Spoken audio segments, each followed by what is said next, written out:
Test.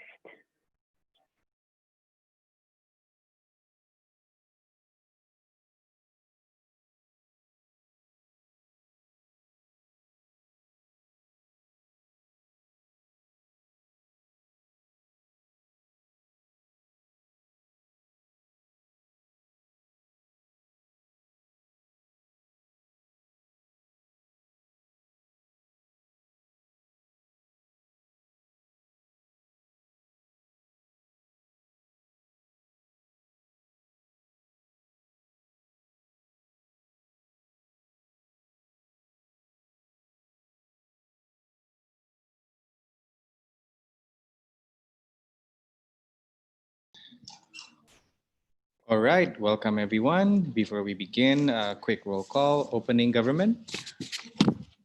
Here. Here. Okay, opening opposition. Bleed. Okay, closing government. Here. Okay, and closing opposition. My teammate is in the bathroom for, never mind, actually she's here. Okay, all good? All right, welcome to the semi-final round of NUDC 2020. So under the motion of this House regrets human desire for immortalization, we have Universitas Parahyangan as opening government, Petra as opening opposition, Gadjah Mada as closing government, and Universitas Indonesia as closing opposition. My name is Tengku Omar. I will be the chair for the round. Judging with me are Agnes, Daud, Madeleine, and Myrel. So as usual, I will also time for the debate, and I highly advise each debater to also time for themselves in case there are any connectivity issues. And second, for any speaking members, please make sure that you state your preference for POIs, whether you prefer it to be typed in the chat or just for the others to unmute themselves. So that being said, let's begin. So let's call upon the Prime Minister here.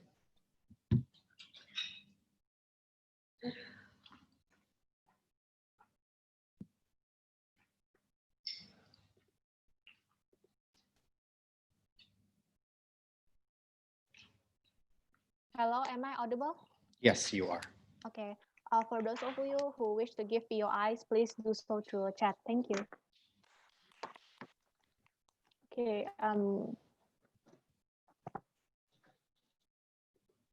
Okay, I'm gonna start. In 3, 2, 1.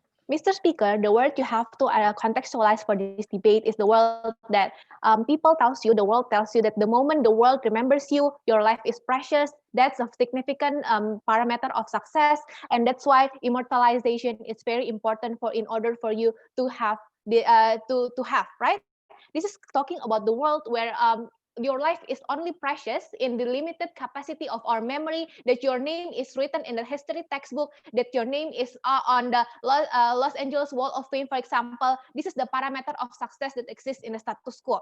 So our burden as opening government here is not to prove why immortalization is necessarily bad, but it's to prove why in the process of human desiring to get this immortalized, this is something that's harmful, this is something that's unjustifiable to begin with, right? So I think firstly, we have to separate people like Munir, Mother Teresa, or other activists that are finally immortalized in this world because of their altruist activism and altruist help in the very first place, right? We have to separate the these kind of things because they didn't have the desire to be immortalized. It's just their legacy to this world is something that is altruist. That's why I don't think that their desire is something that is to count in this debate. But secondly, I think that we have to live in a world. We have to continually remember that to be immortalized needs a very specific spotlight that is in the very limited capacity. For example, that in 1,000 of centuries of our civilization, for example, we only have so limited slot in order for you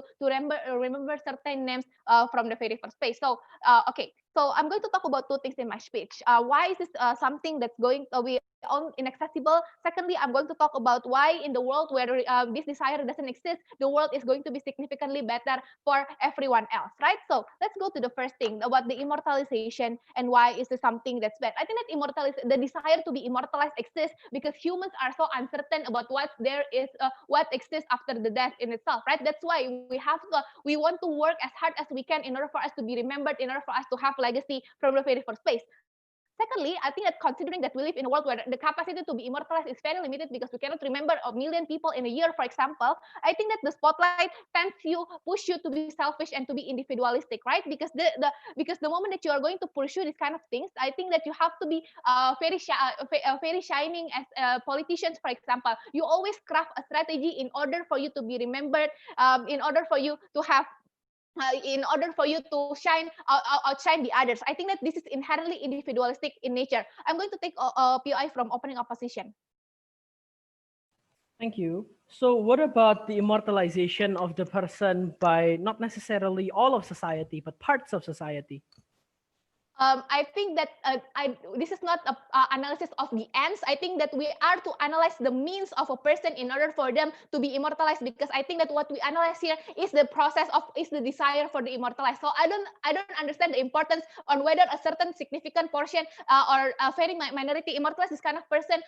It doesn't matter as long as the desire of the human is something that we evaluate in these kind of things, right? So continuing to my points, I think that firstly it tends to be individualistic and discounting each other in discounting another person in nature. This is to say, we are talking about politicians that goes along the way in order for his legacy to be remembered. They take all the credits, for example, for all his team's achievement. For example, we think that's first, the individualistic nature discounts other people, discounts the credit of other people. But thirdly, I think that this is inherently unjustified, because I think that the progress of humanity, in order for you to be immortalized, is not only spotlighted on the very specific individuals, right? This is to say, the justification of you to pursue this immortalization is often at the discounting the credit of all the hard works of other people, of all the teamwork of society, for example, of all other external factors that actually contribute to your success in this kind of things, right? So I think that that's the first reason why that principally the desire to be immortalized is something that's going to be not good in society, right? But secondly, I think that we have to argue that in order for you to be immortalized, you have to be in a certain privileged position, right? In order for you to be recognized, you have to be the president of a certain country. For example, Kwame and Nkrumah in Africa, for example, they have to have the spotlight. They have to have access towards a certain privileged position. I think that this is inaccessible in the very first place, because firstly, that it requires you a high capital in order for you to gain traction from society. It requires you to do a media exposure. It requires you high education in order for you to be able to access these kind of things to begin with, right? I think that this is inaccessible and this is something that's bad. So what's going to happen under opening government bench on why that we are going to have significant better society, right? Because opposition might argue to you first that this drives human to be more impactful towards society, that the desire to be impactful is something that's going to be contributive in a collective manner in their side of the house, right? We see that it's not going to happen regardless, right? Because firstly, it is under the assumption that in the process of you to be immortalized, you're going to credit all of other people. But secondly, I think that there are better motivations that exist in order for you to be impactful, and in order for you, if the conscience is the conscience, it's the compassion, it's the desire to live a better life, to increase the quality of living of your society collectively. For example, I think that this organic desire for you to make better of your surroundings is something that's significantly better under our side. Why is this so? Because I think that the more organic the desire for you, like Munir, like Mother Teresa, that really wanted to help people, that really wanted to fight the causes that they believe in, I think that this is going to significantly better under our side of the house, right? Because now that you are going to produce a significant opportunity for people to have the to make better of the surroundings, regardless of the access that they have from the very first place, right? But secondly, I think that opposition might argue to you that maximum development for human beings exists under their side. I think that motivation to live better is something that that can stand independently without the desire to be immortalized, right? This is something that you have to notice under the side of the house. I think that motivation to live better, to give your future generation better living, for example, is something that's going to exist under outside of the house regardless, right? So I think maximum development for human beings exists under outside, and it's going to exist under altruist capacity without necessarily discounting the others, and discredit all of other people in order for you to be immortalized. I think that immortalization, the desire to be immortalized, is only insecurity, and is only a form in insecurity. And in the process of that, you're going to cost the world your egoistic and individualistic reasons. Opposition is the burden to tell you why the desire itself is something that's good under their side, that regardless of the ends that they have under their side, the desire in itself is something that is justifiable. We are very proud to propose. Thank you. Thank you, Prime Minister, who speaks for 7 minutes and 14 seconds. Now to open the case of the opposition, let's call upon the leader of opposition. Here.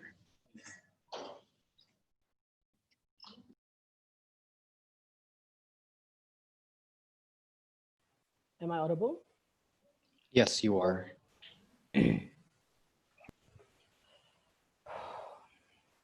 Starting my speech in 3, 2, 1.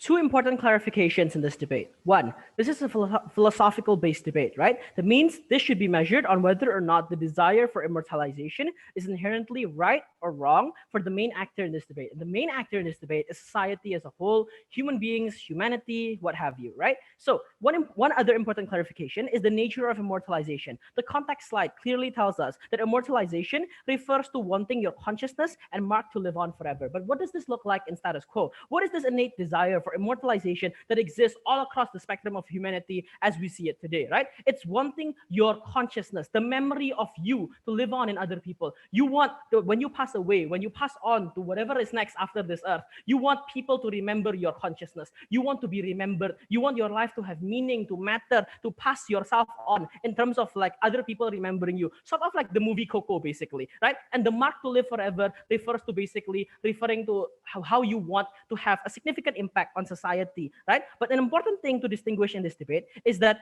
this debate will be marked on two levels. One, the impact of this narrative to individuals as a whole, and second, to society as a whole. But one important thing that I should straighten up straight clear from the beginning. We say that generally speaking, for the average individual, reasonable person, most people want to live a positive legacy, right? Most people want to live a life that actually gives off a positive legacy, a positive memory, that other people will view them with positive light. Even the worst villains want to be remembered as a good person by their closest friends and family, right? So several responses to opening government. What did opening government tell you? Opening government tells you that immortalization is super difficult to access because nobody can actually access this, right? It's going to be very difficult for people to opt into. We tell you that it's possible for all of society to opt into this. What is a clear basic example of wanting your memory and life to be passed on, for wanting to leave a mark on this world? Literally childbirth, right? Having biological children is literally leaving your genetic mark on the world, and your children, your family will remember you in their lives, right? Even when you pass on. This is a simple thing that is accessible to everyone. When you talk about immortalization, you cannot willy-nilly imagine a world where everyone is glorified and immortalized like Mother Teresa. We say that the innate desire of immortalization occurs in every human being, although the scale might be different, right? Like, look, at the end of the day, you need to understand that this is something that is inherently accessible, and this is something that's going to push humanity to leave on a better legacy, right? What exactly are we going to bring to you in opening opposition? Two things. One, impact on humanity and why this is inherently good for the individual, and two, how is this narrative is essential to society, right? Let's talk about why this is something that is inherently good to humanity first. Humanity requires this narrative, right? It incentivizes you to live a life of value. It incentivizes you to live a life of worth. It gives you reason to do good things, right? Second, it also talks about why you need to leave a legacy. And third, it controls it controls the narrative of life after death, at least in your own subjective perspective. Why is this important? First of all, let's talk about incentivizing you to live a better life. You're basically now incentivized to live a better life, a worthy life, a life that is generally considered by society to be good. right? You are incentivized to actually perform better for your loved ones, for your family, basically so that you don't leave a stain for the rest of your name for the rest of your afterlife, right? That's important because it also ties into why people generally have an innate desire for legacy, right? People want to have children, people create arts that are supposed to be everlasting, right? They want their works to be everlasting. One thing that government bench has already conceded in this debate is that this is an innate desire in all of humanity. And I think an important question to ask is if this innate desire actually helps people like control their lives and gives them agency and tells them that, oh, my life has meaning because of this. My question to the panels of judges is, why is this regrettable?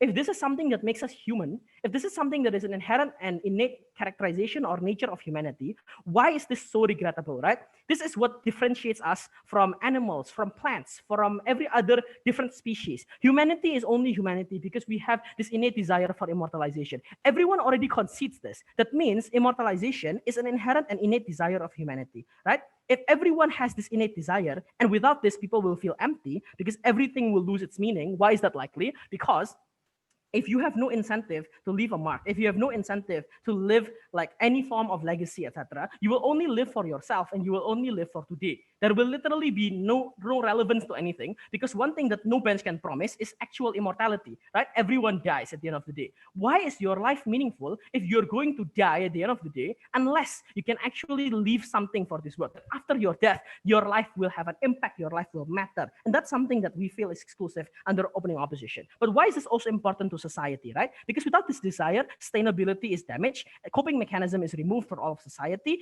and there's going to be massive emotional harms all across the spectrum, right? Without this desire, sustainability is not going to fly because people will not have an incentive to actually leave a positive legacy for the future generation. What does this look like in status quo? This means there will be no incentive for environmentalism because why should we protect the generations of the future if we don't care how our legacy is remembered? We don't care if we live on. We don't care if we have kids. Because I think an important thing to remember is a lot of people choose to have children, specifically biological children. You need to understand why people opt into biological children, why most people don't want to adopt, but most people choose to like have biological children, is because they want to leave a mark on the world. It's so innate and fundamental to human nature that literally, no matter how rich you are, no matter how poor you are, there is a innate desire for people to actually leave a mark on some form, right? Opening government tries to tell you that this is something that's also fancy and also uninclusive. But we tell you already that this is something that is innate to humanity. Humanity is not humanity without this narrative. But why is this important? Because this also acts as a coping mechanism, right? The uncertainty of death that OG champions earlier actually feeds into our case because it gives them a form of control, right? When you feel like you can leave a mark on this world, even though it's a simple mark like having a kid, like telling them that, oh, this is how you should live life, that's a coping mechanism to deal with the uncertainty of death.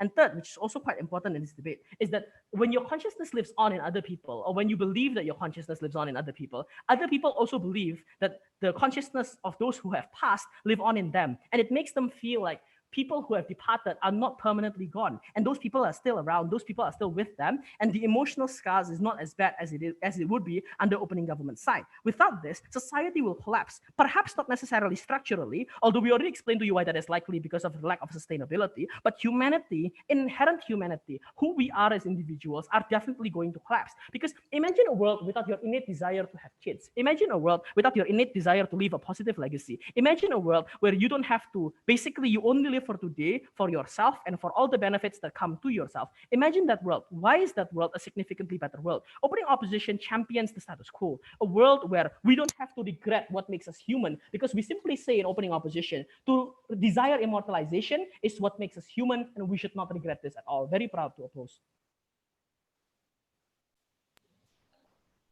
Thank you, LO, who speaks for 7 minutes and 16 seconds. Now, to continue the case of the opening government, let's call upon the Deputy Prime Minister here.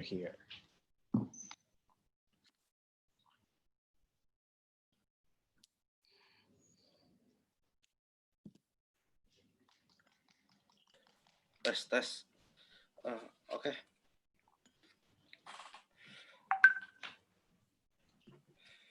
Oke, minum dulu. Silakan.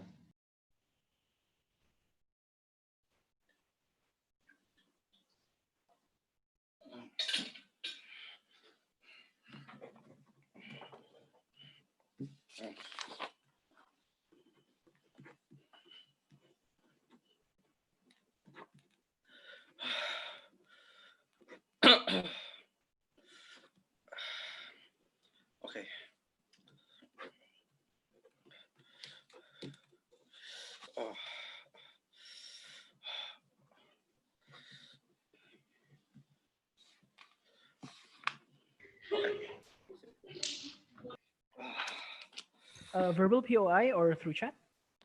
Chat aja. Aduh.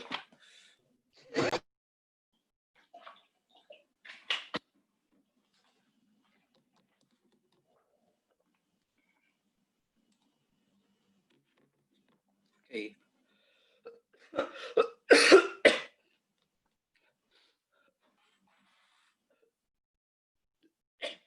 Aduh.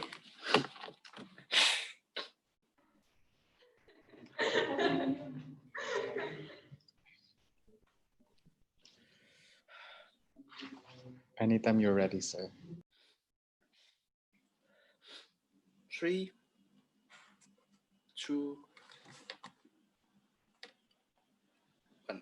One important clarification and rebuttal towards opening position before I'm moving to my substantive, which is the whole case coming from the opening position, talking about, oh, the immortalization is also can be by a small things, like for example, like small community, like family, etc., ladies and gentlemen. I don't think this is necessarily the case, ladies and gentlemen, because knowing on how we are living in the very capitalistic society and knowing on how the capitalistic narrative is overwhelming whole of the people mindset, for example, like in media, in the television, and so on and so forth. So that is why the immortalization desire that mostly that likely appear to the whole of the mindset of the humans is not about talking about like to become a very in small family only, ladies and gentlemen, but is most likely, for example, you becomes a rich people, for example, like Mark Zuckerberg, Bill Gates, and so on and so forth, ladies and gentlemen. So that is why this kind of study case shows to you on how it is the most likely knowing on how we're living in the capitalistic and overwhelming the whole mindset of the people, ladies and gentlemen. But even if, ladies and gentlemen, we engage to the contextualization coming from the opening position,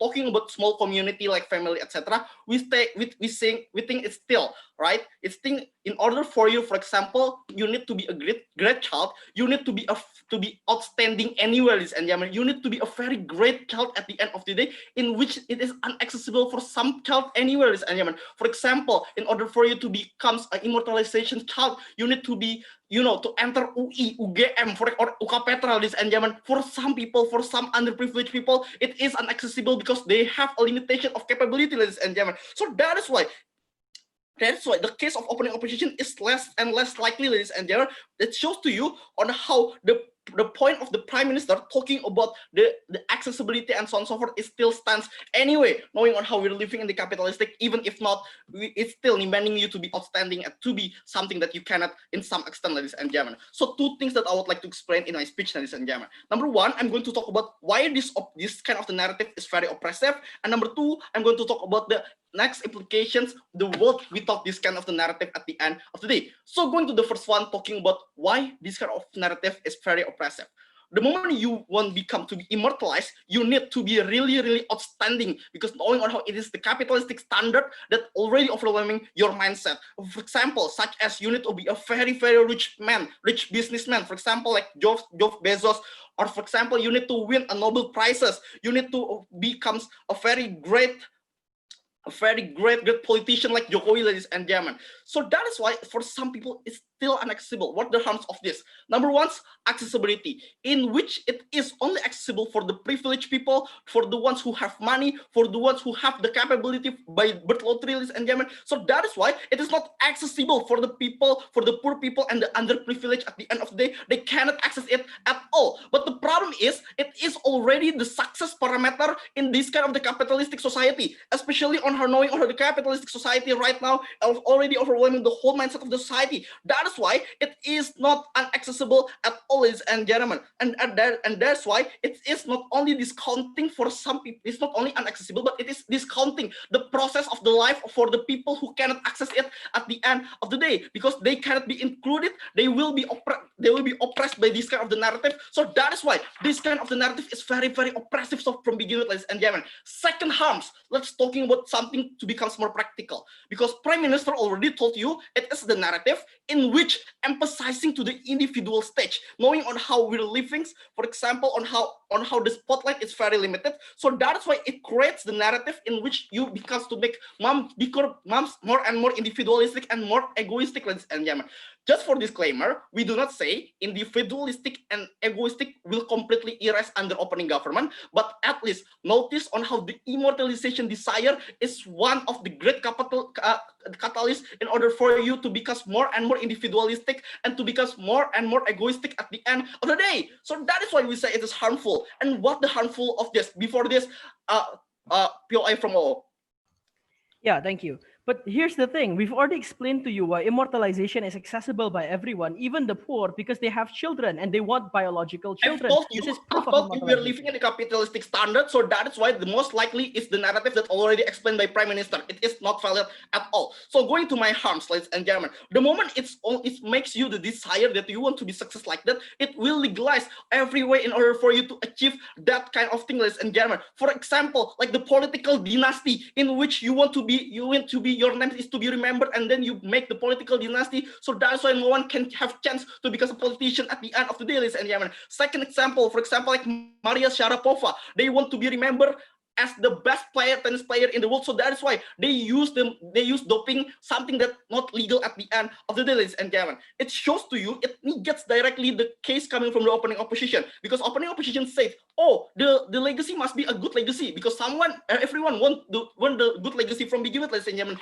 Yes, at the end, they want a good legacy, but the process in order for them to achieve that, they will legalize even something, the process in which the individualistic and egoistic. So that is why the process for you to achieve that is very, very harmful at the end of the day. So that is why even if it is a good legacy, it is not really that great at the end because of the process in itself.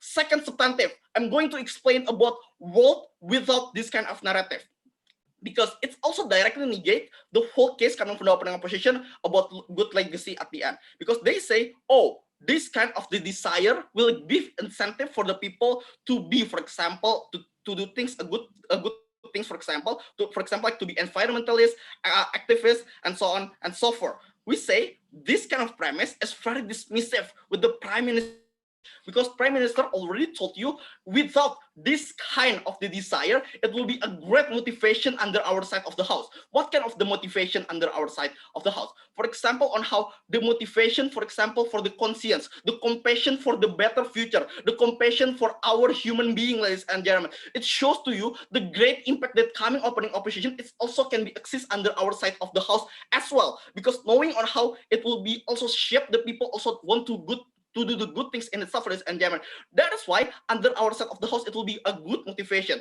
Two reasons why it will be a good motivation at the end. Number one, talking about the practicality, because knowing on how the moment they is not only something that forced them, because conscience and compassion is something that really not really forceful. So that is why legalization, a bad way that exists in the status quo, like political dynasty, like corrupting, like use doping like Maria Sharapova, it will be erased. It shows to you not only good for the achievement, but also good in the process by the narrative or by a motivation under our side. But secondly, knowing on how the principle in order for them to be good for the people is not only for themselves, but for the people. So that is why it is exactly our side of the house will erase the whole of individualistic and egoistic in itself. Very proud to propose. Hi, can I go to the toilet first? Yeah, sure. Okay, thank you, DPM, who speaks for 7 minutes and 27 seconds, but we are going to wait for CO before we close the opening half of the debate. Please stand by, everyone.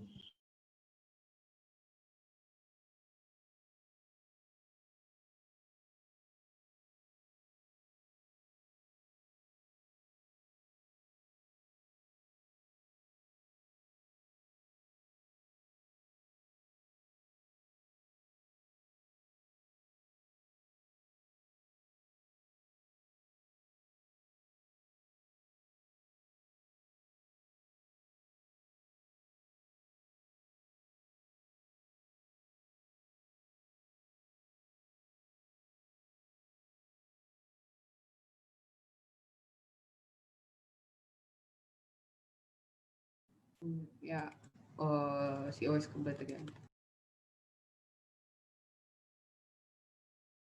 All right, then let's continue. To close the opening half of the debate, let's call upon the Deputy Leader of Opposition, here.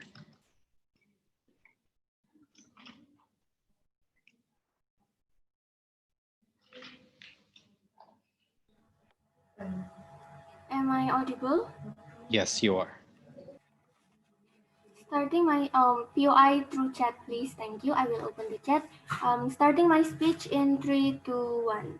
Ladies and gentlemen, government tries to portray this debate as whether or not humans should have desire for immortalization, right? But the thing is, we are debating in a world where it is already inherent, and going with their case is only going to paint this desire as bad without the ability to throw it away, right? So we believe that actually they have to engage to our case too, because they cannot paint everyone and generalize everyone to be individualistic and evil and say that only privileged people have this desire, because we believe that everyone has this desire, and we believe that it is okay and it is even good.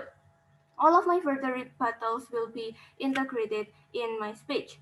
I will mainly bring two things for this debate. The first thing is about how it is the desire of immortalization is good because it brings hope. And the second is that it incentivizes people to make impact, right?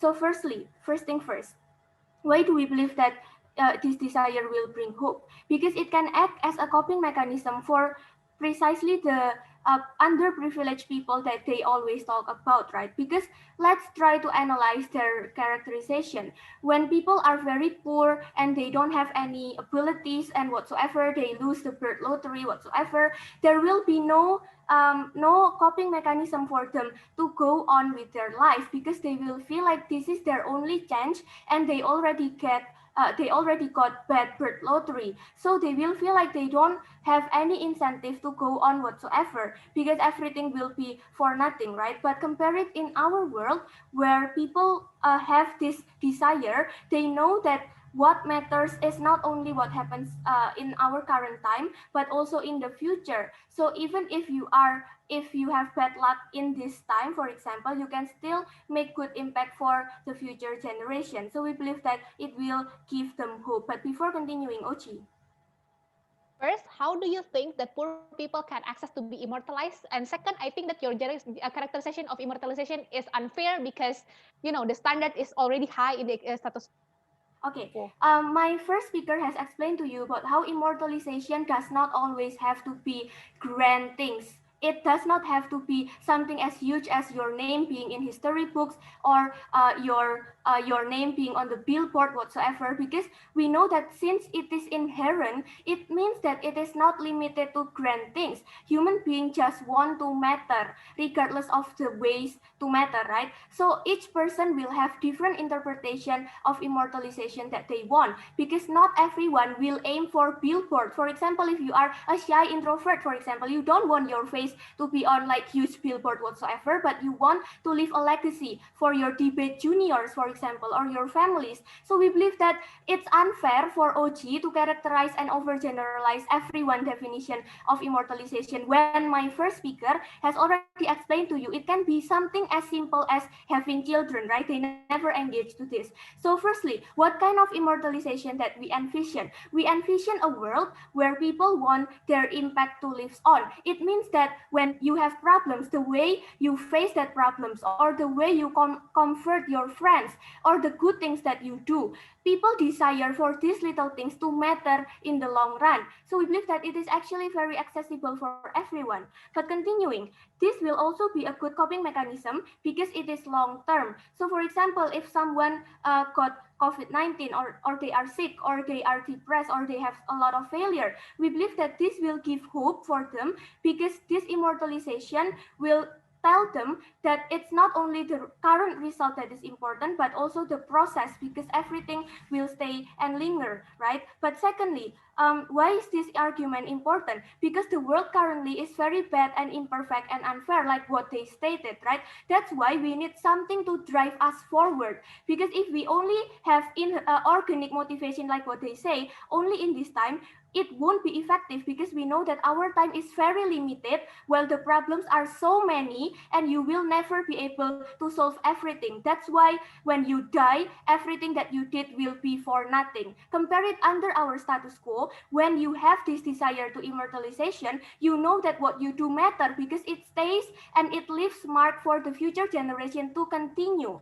Secondly, impact. We believe that this means that people will see that they live not alone but as a part of a communal big picture. It means that generation and generation build this world together, repairing the problems of this world together, because each generation will leave small impacts that can be the foundation for the next generation to fix the world, right? And compare it to their side, when they only have organic motivation that can only stand when we are living, we believe that people will be pessimistic and nihilistic, and they will have no limitation from doing bad things, for example, murdering people or screwing up a political system, precisely because they know that it won't have any lasting effect. That's why it's okay for them to do so.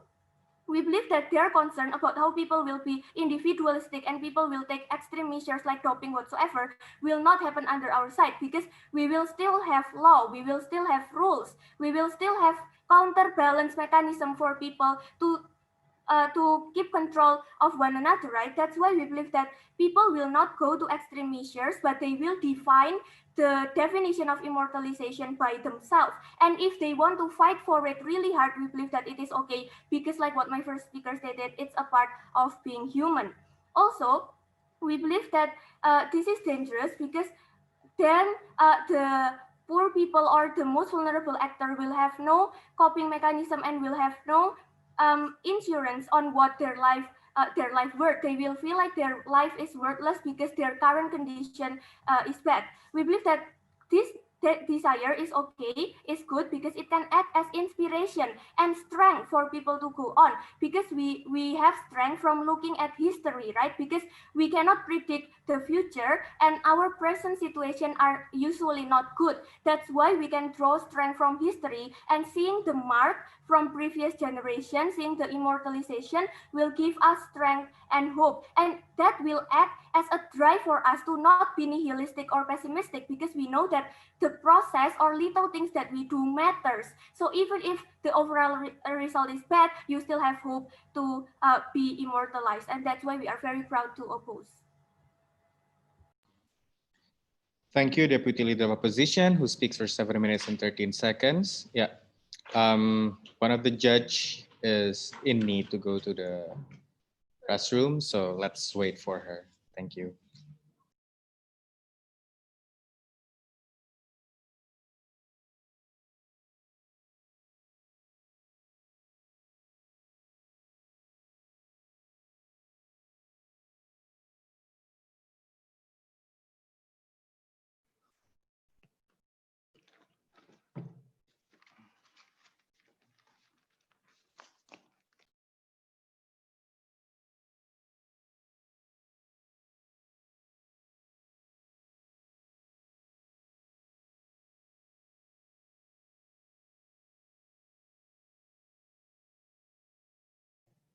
Hello, can I start now?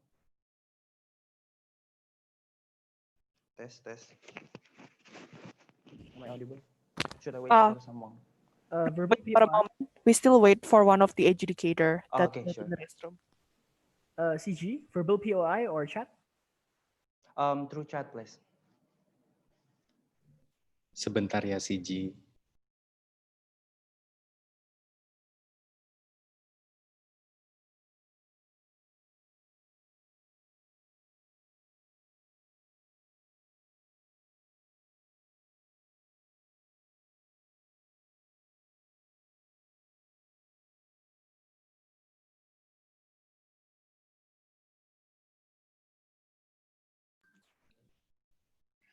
Okay, Agnes is back. So now to open the case of the closing half of the debate, let's call upon the government member here.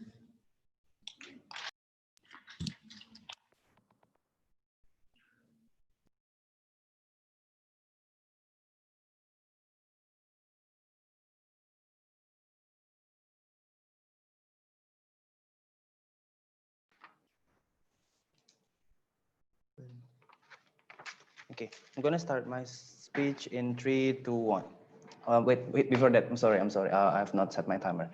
I'm going to start my speech in 3, 2, 1. I'm going to explain that the two inherent variables that are embedded with the human desire for immortalization is, first, immortalization, assuming this debate is a retrospective, evaluative debate on why immortalization already brought more harm than good, or vice versa, with the historical empirical judgment, is going to be used as a political weapon of entrenching the political power of a political entity. Second, immortalization, assuming this debate is a present debate, is going to create a worse world because it focuses on individual-centric contribution and not a communal contribution, that the harms would be very significant. But just to respond on the idea of coping mechanism to face death, I'm not sure why this is exclusive, right? Because in our subhouse, you can still find meaning in our subhouse through, like, I don't know, debate, hobby, materialistic gain, it can still exist. But if these people are not well off enough, they can still find meaning through religion, through family, like through playing with their friends. Why this is enough? Why this is not enough? But assuming that this individual really consider poverty and economic condition as the utmost value in their life, these individuals that are poor are still going to be and even more miserable on the subhouse, because they're going to think that my poverty is not only being remembered by me as a person, but my poverty image is going to be intergenerational, and it's going to be creating a shame for the future generation of my successors, because for my child, because I am poor. So they're going to be even more ashamed if their poverty is being remembered by more people in the future. So first thing, this is an evaluative debate, right? Because I believe that this debate, this house regret, should also talk about the empirical historical assessment on why this analysis, why this motion already created good or bad in society. But who are able to be immortalized up to this point? They are prominent political or social figures that successfully carved a legacy for themselves. This is bad for three reasons. First, human beings are not perfect. There were a lot of mistakes in the past done by this immortalized individual, e.g. Suharto, that brought a lot of human rights abuse despite his significant contribution on the Indonesian national economic development. And I think it's likely that individuals are going to do more bad things rather than good things for three reasons. A, individuals are self-interested creature that we often do not care about other people because we are so short-minded and we feel the behavior that we do impact directly to ourselves, not to other people. But B, competition between human beings in economic, political, and fame spotlight that makes people to be as hostile and as interested selfishly with one another. But third, C, even if we really are not that self-interested, we still belong to our immutable characteristic, for example, nationality, race, gender, that still puts exclusionary ideas to other individuals that do not belong to the same group. What is the outcome of this? It means that individuals that make mistake after they die, it's less likely they can be scrutinized for three reasons. A, we oftentimes want to respect the wish of the dead to not be talked bad behind them dying. And B, we are often do not want to offend the family members that have been left behind through the death of this person that already immortalized. And C, we are afraid of finding the sympathizer or the followers of that people. So it's going to be harder to criticize these figures that have mistakes in the past. For example, Suharto's human rights abuse, his management on economic development, and authoritarianism that is hard to be criticized. And it created a new leaders that normalize and justify the same level of oppression. This is why, like, when Jokowi did a lot of human rights abuse and do not really care about human rights, he cannot be criticized because he can say that, look, like Suharto also did this, and I'm only following his legacy. But second, even if people do have an interest to create a good legacy, oftentimes these past people immortalization is corrupted with the current present political interest.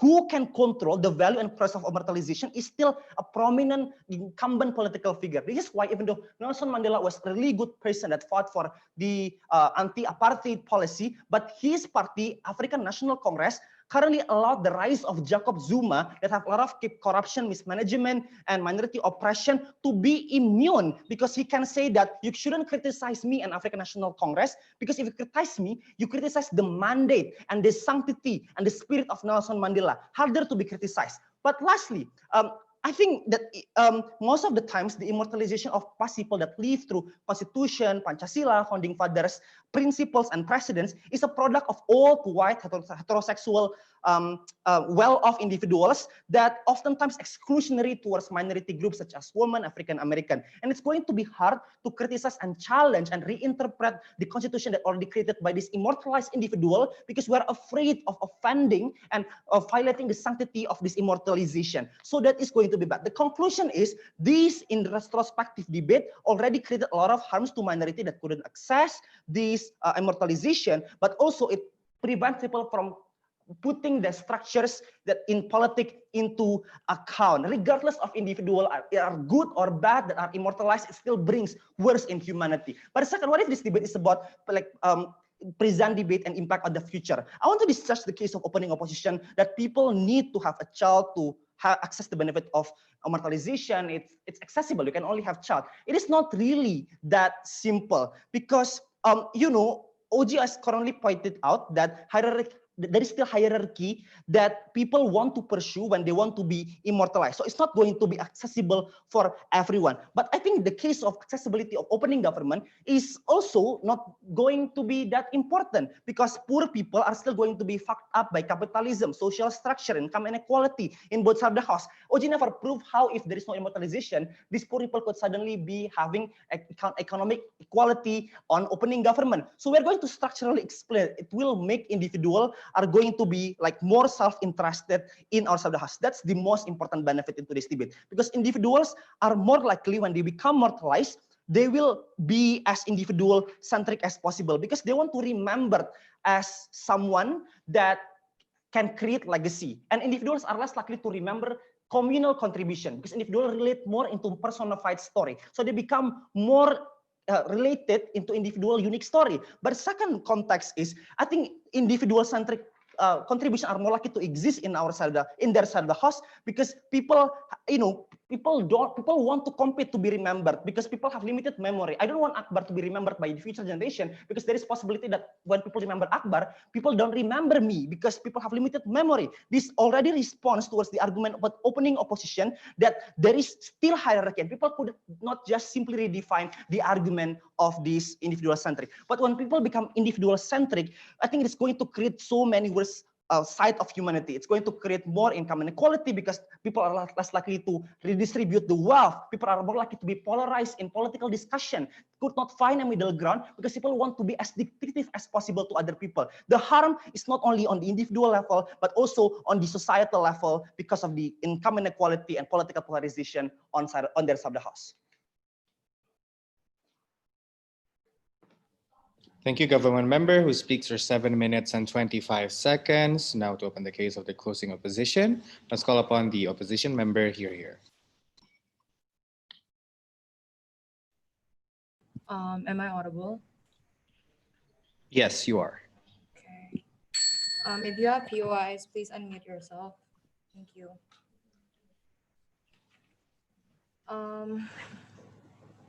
Okay.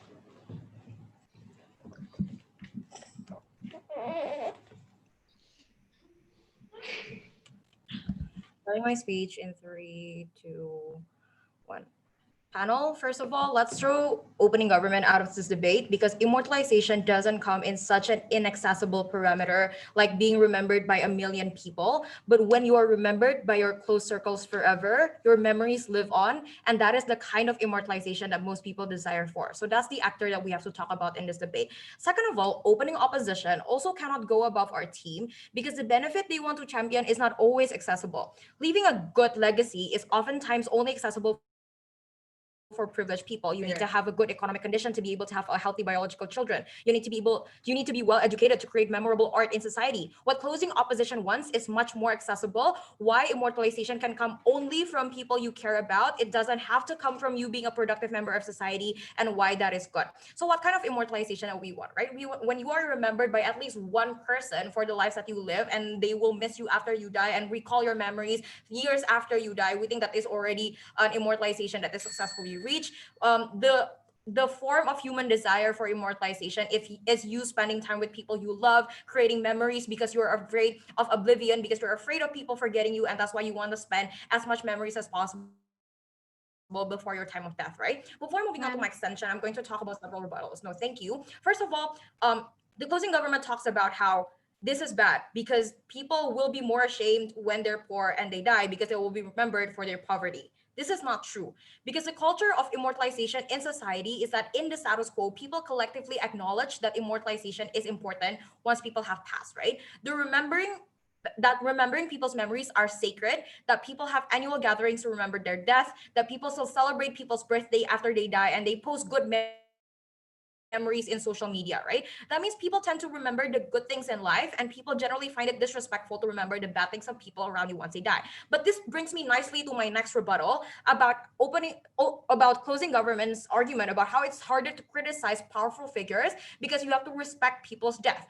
The thing is, the narrative of respecting the death of people and offending the death of people doesn't apply to powerful figures because the memories are less personal, ladies and gentlemen, and their memories are shared and tangibly impact millions of people's lives, because the powerful figures' lives and criticizing or maintaining their legacy impacts millions of human lives. There's more urgency for them to put aside the sanctity of this immortalization, and criticism is more possible when when these figures are holding an important authority, right? We think that this is, for example, in the status quo, RBG's death still produces articles explaining why RBG should have resigned during Obama's time and why it's selfish of her for not doing that. George Washington, despite him being remembered as a founding father, is also criticized for supporting slavery. Michael Jackson, who is remembered as one of the greatest pop artists of all time, people don't forget his sexual assault cases, ladies and gentlemen. That means when it comes to powerful figures whose memories aren't personal to people around you, it's easier for people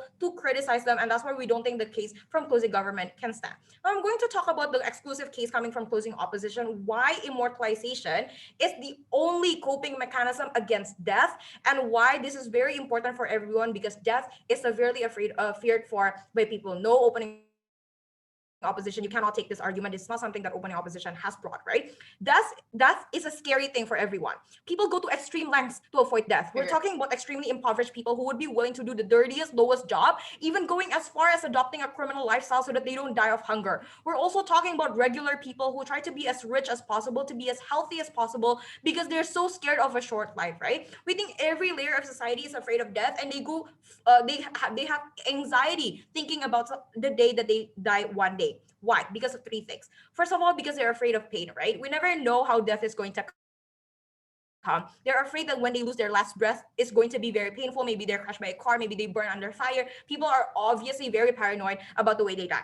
Second of all, they're afraid of the irreversibility and permanence of death. That once you die, there's literally nothing else you can do to fix your mistakes. So you can't go back and revisit your families. You can't, all the things that you've achieved in life is meaningless, because there's nothing else that you can do once you're buried 6 feet underground, right? Third of all, the reason why people are afraid of death, and this is the most important reason, is because they're afraid of the things they left behind. Your friends, your families. You worry about your families not being able to cope with your death. You worry that you won't be able to be there for your closest friends when they need you. Sure. That you're worried that your suicidal best friend will not be able to cope without you, ladies and gentlemen. So why is immortalization a comforting coping mechanism for the fear of death, right? First of all, because it feels less permanent, ladies and gentlemen. It shows you that even after you die, the things that you do when you're alive are still remembered. So the things that you're doing very hard to achieve can still happen, right? But second of all, it tells you that the people you leave behind will still remember you. But the difference with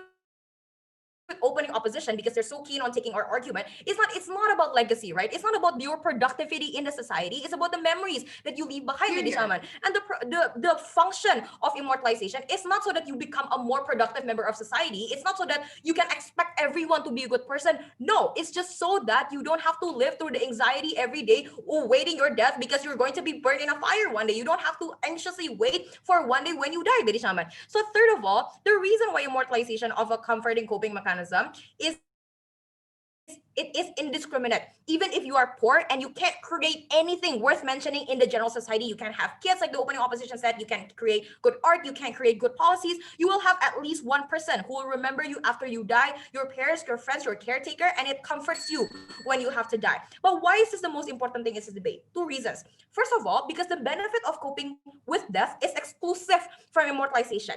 Doing good things and being a good person doesn't only come from the desire of leaving a good legacy and being immortalized. It comes from wanting to live a comfortable life. It comes from wanting to be respected by the society around you because of the contributions in society. You want to get achievements because you want to feel the glory when you're alive. But the benefit of being comforted when your death is nearing can only happen from your memories living together. That means the benefit coming from opening opposition is not exclusive, because you would still want to leave a legacy and be a good person because you just want to feel the general respect from society around you, right? But the second reason why this is the most important thing in this debate is because even if your life is riddled with sufferings and failure, and you know you don't produce anything for people to remember you are still comforted because you're still remembered by people around you. It makes you feel like your impoverished condition is not the only parameter that makes your life meaningful. Your contributions in society is not the only thing that makes your life meaningful, but that it's enough to be remembered and loved by the people around you. That it's okay that you don't create anything worth mentioning by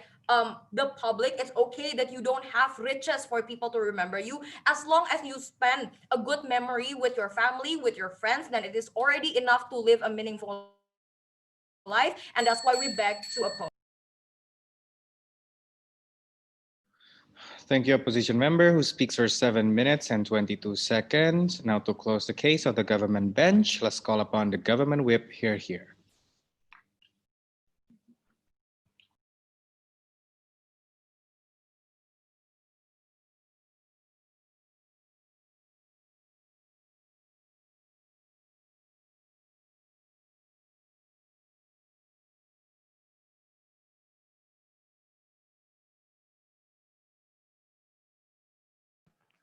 Test, am I audible?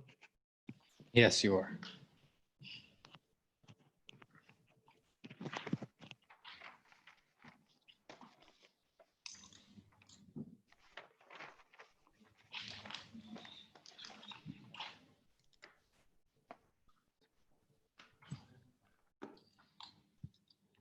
CG, is it possible to? Okay, no worries. He just did.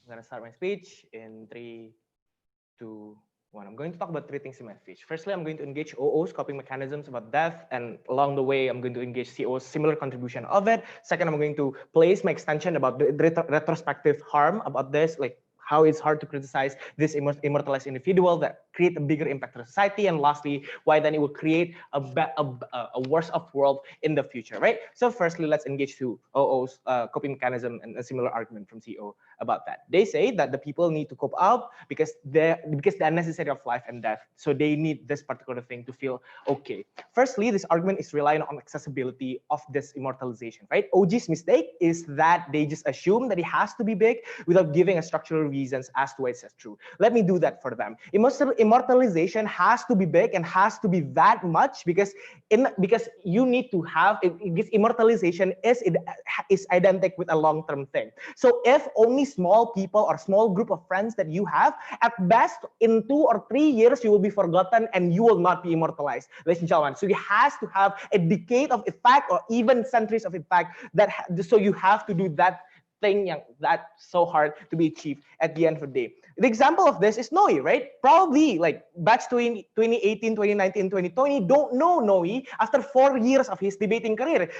Although the impact he made to the debating community is that much. Noe, if you're watching this, I love you, man. Hence, therefore, the impact of that Armenial that CO and OO is trying to prove are not necessarily like it's true and are not enough to achieve immortalization because you don't have this immortalization to begin with. Hence, we say if you don't have this, if it's not accessible, the benefit of coping mechanism that they wanted to achieve doesn't exist. But second of all, exactly this is worse off on their side of the house, because understand when your only metric of like valuing yourself is through this particular factor, like relying on what the future holds, that is scary and creates more insecurity to yourself. Because dude, that's scary.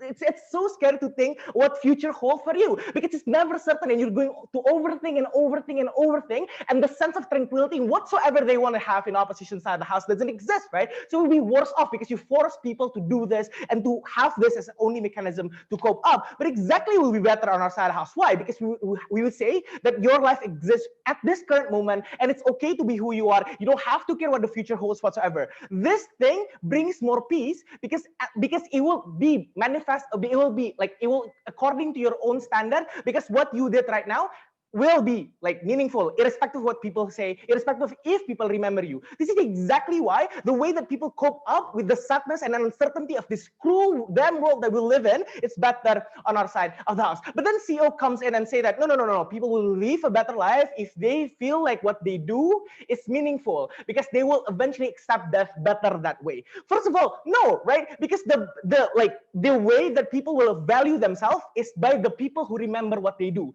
So then insecurity will hold on their side of the house, because they will think that, oh, whether or not what I'm doing is enough or not, whether I'm being good enough to this person, whether that I'm being enough as myself. This constant thought and thinking will hurt you mentally, because you will never feel enough about your life, because your life is valued by external perspective that will remember you or not, right? This is exactly why on their side house, people wouldn't want to die, because they know if the only one person remember him, like for instance, that I will only be remembered by Zuhdi, I would be afraid, because Zuhdi is eventually going to die anyway, right? Because I don't even remember who my grandfather is, because that memory stops at some point, and my grandfather is no longer immortalized. This is exactly the thought that people will have that will make them more insecure on closing opposition. But second of all, exactly will be better on our side of the house. Why? People, it's easier to let go of death on our side, because when you feel like, okay, death is death, and what you do right now does not important to the future, or what will you be in the future. This is exactly something that is good, because people will think that, oh, what I do is enough, I do me, and that's it, right? This is the meaning that you tailored by yourself. This is the meaning that more accessible to people. This is the meaning that more likely to bring you peace, because you know you better than most of the people, and you don't care how many people remembered you. This is exactly why in their paradigm of helping people to cope up with this cruel life, CG takes the debate. Second of all, let's talk about in retrospect why then immortalization is bad inherently. We say two things. Firstly, Nelson Mandela thingy, how they capitalize to be anti-critical and whatsoever. The response coming from CO is twofold. One, they say that no, it is not true, because the memory is not personalized. That's not true, because immortalization means that you have this consciousness of the people and what they do. Most probably you know what he did, so less like you will be criticizing these people. But second of all, no, like powerful figures like Michael Jackson will be remembered by the sexual harassment whatsoever. To the fact that I just know this when you say this, it means that this is not something that is immortalized to begin with. What people remember about Michael Jackson is the thing, it's the dance, it's the moonwalk, those particular good legacy. Because immortalization on your side house is remembering the good things, because the romanticization and all of the benefit that you have on our side house rely on the fact that it only happens when you remember the good things and you romanticize the death of this individual. Hence we say, even if that there are some people who remember the bad things, most of the people will remember the good things. So it is still possible that our argumentation of being anti-criticized is still stands in this debate. But why is it important? Firstly, it edges over OG's contribution, but they only assume that, oh, the society will be bad and whatnot. And they also only assume that, oh, Mother Teresa and Munir speculatively don't want this. But we engage in a worse-off scenario.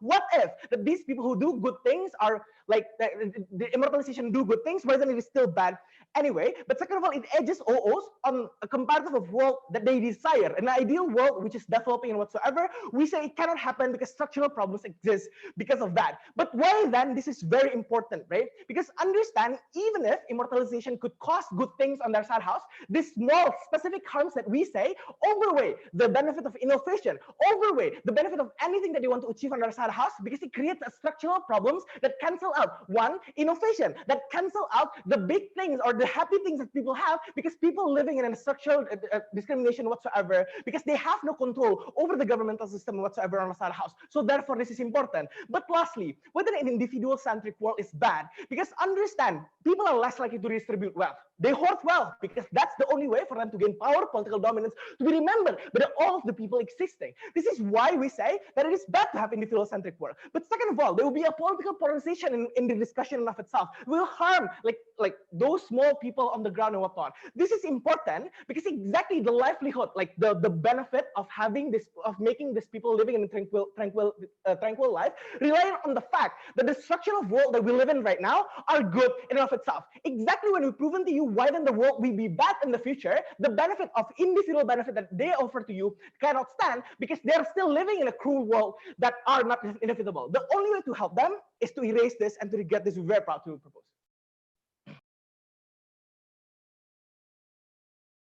Thank you, Government Whip, who speaks for 7 minutes and 27 seconds. Now to close the whole debate, let's call upon the opposition whip. Hear, hear.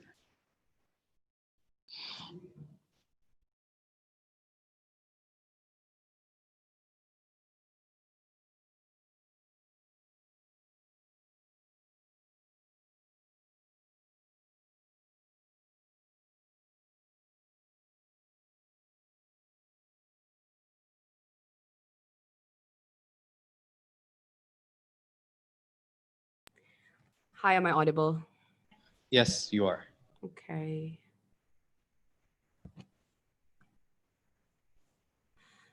Ladies and gentlemen, this debate needs to take into considerations of how life sometimes are just bitter for you, right? You can't control everything. That's why sometimes you cannot success in life. And we say that you will still encounter failure and rejection in your life. We agree to that. But you as a person will want to be remembered because you survive all the hardships that life provides to you. You want to ensure that all the things that you sacrifices, all the tears that you put in life are still remembered and does not dissolve just because you die, ladies and gentlemen. This is why the desire of our idea of that's why this debate will talk about why the desire or idea of immortalizations will be able to compensate for that, for all the hardship that you take, because at least it do not dismiss all the shitty things that you encounter and all the hardships that you put in your life. We said that this is the only thing that you can control, the memory of other people's, the desire for you to be immortal in terms of other people's memory, ladies and gentlemen. So that's why, regardless whether it's bad or not, it doesn't matter for these people. It matters because they are remembered, because it's important for them, because everything that they've done does not diminish just because of age, just because you die, ladies and gentlemen. We're the only one who characterize why this is important for all these people, right? So, but yeah, I will still try to engage to a lot of accusations that come from the government side of the house, right? That's why in this debate, I'm going to bring this into 3 types of parameter. First of all, how will it look like on 2 evil people? Second of all, I'm going to talk about how will it translates into for underprivileged people. And second, I'm going to talk about how people in general, why it's beneficial for them. First of all, to evil people, right? So basically the accusations that come from a lot of government bench is saying that self-interest, competition, and individuality will make them harm community because they want to create legacy so bad. First of all, ladies and gentlemen, evil people does not exist in a vacuum, right? Because of legacy, it's also because you want to access wealth, because you want to access power, because you believe your ideology is the only ideology that is right. You want to ensure and create that types of thing. So it's not because the main reasons will not only because you want to be remembered, ladies and gentlemen. This is important point because it means evil people will still exist under their side of the house, because they never told you why evil people will suddenly disappear under their side of the house, right? But we say that let's just assume that evil people will exist on both sides of the house. Worst case scenario for both sides of the house. Why it's still better under our side of the house, right? Because criticisms is much more important and much more effective when you have the memory of what people and the grievances that other victims of that particular individual, like Hitler, for example, did to the Jewish community, or Suharto did towards the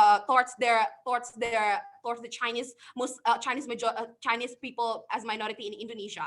It's important for us because the only explanations is saying that we can't do that because we don't want to talk about people who died, right?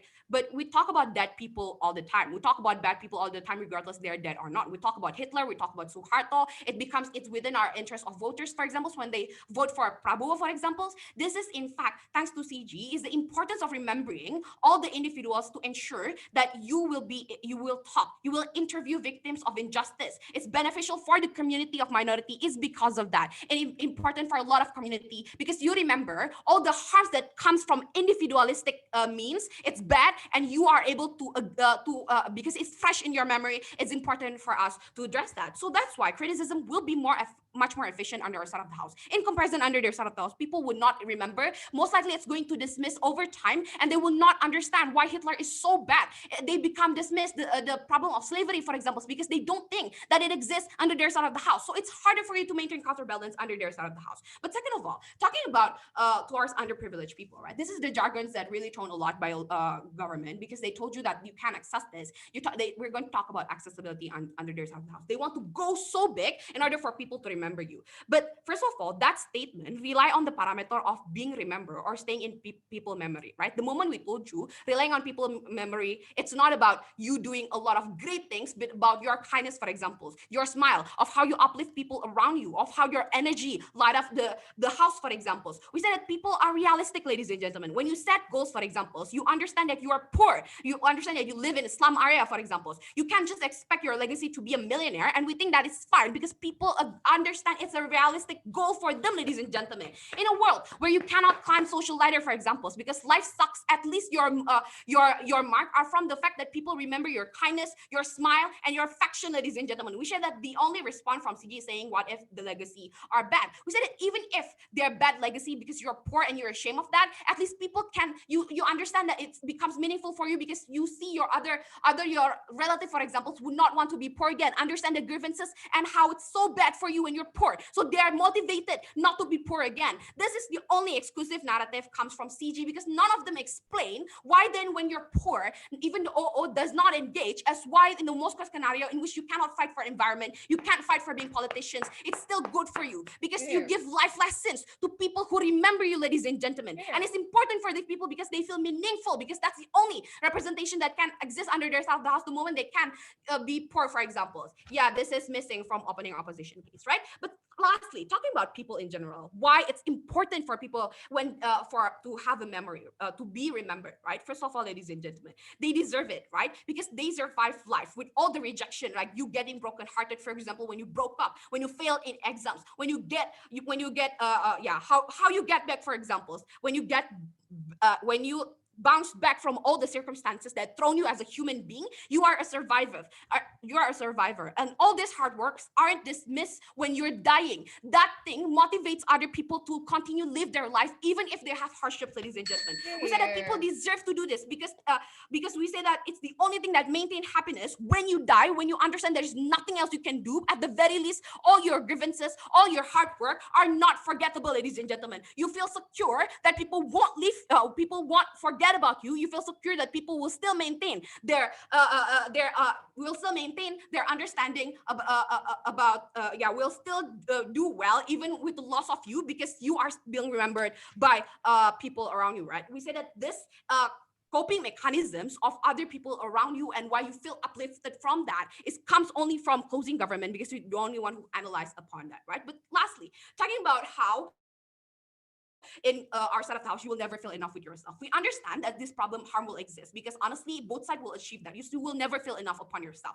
But at the very least, the benefit will most likely to be happen under our side of the house. Why? Because the benefit is so accessible, so people will feel more comforted. The fact that you only need to be remembered, you need to only be kind. People will remember when you be kind, ladies and gentlemen. That's very accessible. Because secondly, because people are desperate to be comforted, so they will believe that they will be remembered easily, ladies and gentlemen. And lastly, because most people don't expect to be remembered, for that much to begin with. We said that people will still be able to, irrespective of whether your legacy is good or bad, it's still meaningful for these people, and you can learn from it. We said that the only one who talk about that proud to post. Thank you, Opposition Whip, who speaks for 7 minutes and 24 seconds. Yeah, that's about it. Thank you so much for the debate. You can leave the room, and we will let you know when are we going to release the announcement. Thank you. Good debate, everyone. Thank you.